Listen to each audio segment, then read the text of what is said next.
श्री गणेशाय नमः. अधिक मास महात्म्य या श्रृंखलेमध्ये आज आपण 15वा अध्याय पाहणार आहोत. मित्रांनो, 14व्या अध्यायामध्ये रस्ता चुकून अरण्यात आलेल्या, तहान भुकेने व्याकुळ झालेल्या, बेशुद्ध झालेल्या उग्रदेवाला मणिग्रीवानं आपल्या वस्तीमध्ये, आपल्या घरामध्ये आणलं, झोपडीमध्ये आणलं. त्याच्यावरती शांततेने उपचार केले आणि तो शुद्धीवरती आला. तो शुद्धीवरती आल्यानंतर त्यानं मणिग्रीवाला विचारलं की तुम्ही या अरण्यामध्ये का राहता, शहरामध्ये का राहत नाही, नगरामध्ये का राहत नाही, याचं कारण मला सांगा, मी तुमचे भले करीन.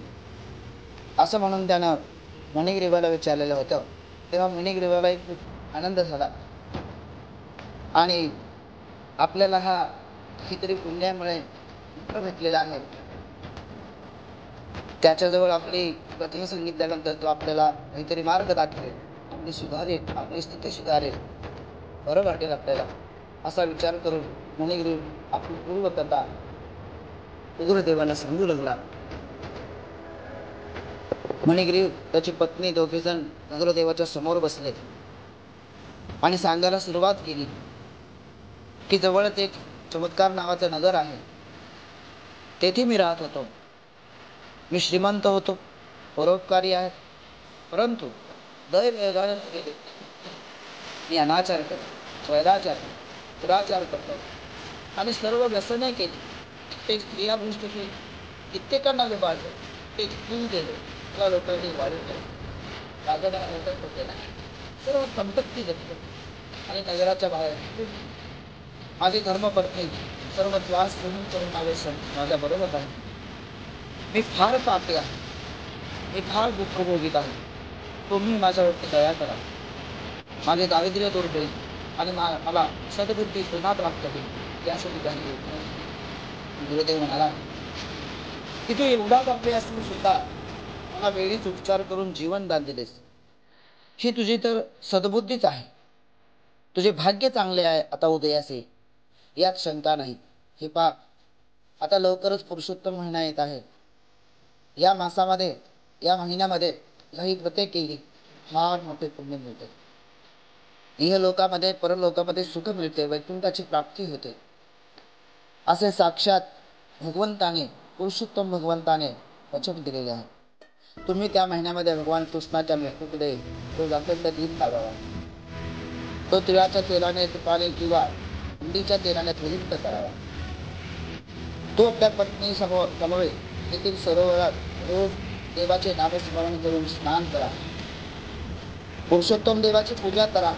नैवेद्य दाखवून सतत देवापुढे दिवा तेवत ठेवा. तुम्हाला वेदांचा अधिकार नाही, परंतु सर्व उपासनांपेक्षा अधिक मासातील हे व्रत जास्त प्रधान, तुमची सर्व मनोरथे पूर्ण होतील असे सांगून उग्रदेवाने व्रताची सगळी माहिती नीटपणे सांगितली आणि तो म्हणाला की तुम्ही माझी सेवा केली, त्यामुळे प्रसन्न होऊन मी तुम्हाला हा उपाय सांगितलेला आहे. आता मी क्षत्राला जात आहे. असे म्हणून मणिग्रीव आणि त्याची पत्नी त्यांचा निरोप घेऊन गुरुदेव बुद्धी. जेव्हा 2 महिन्याने पुरुषोत्तम मास आला तेव्हा मणिग्रीवाने अत्यंत भक्तिभावाने दीप लावणे इत्यादी सर्व नित्य नेमाने केले आणि त्यामुळे त्याच्या मनातील मोह नाश झाला. जाऊन शांत झाले. स्वतः नाही झाला. आता ती म्हणाले की हे चित्रबाहू, तो मणिग्रीव होतास आणि चंद्रकला ही तुझी पत्नी. तुम्ही पूर्वजन्मी अधिक मासाचे व्रत केल्यामुळे तुम्हाला हे सर्व वैभव प्राप्त झालं. विशेषतः रोज देवासमोर दीप लावल्यास हा प्रभाव, दीप लावल्याचा हा प्रभाव आहे. अगस्त्य ऋषी राजूचा निरोप घेऊन चित्रबाहूने आपले आयुष्य सदाचारात घालवले आणि त्यांना सायुज्य या अध्यायामध्ये देवाचे महत्व सांगितलेले आहे. दीप लावल्यानंतर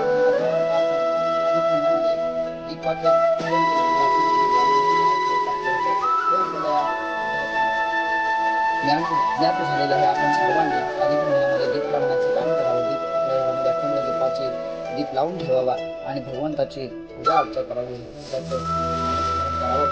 अतिशय जास्तीत जास्त असे पुण्य प्राप्त करून घ्यावे. धन्यवाद.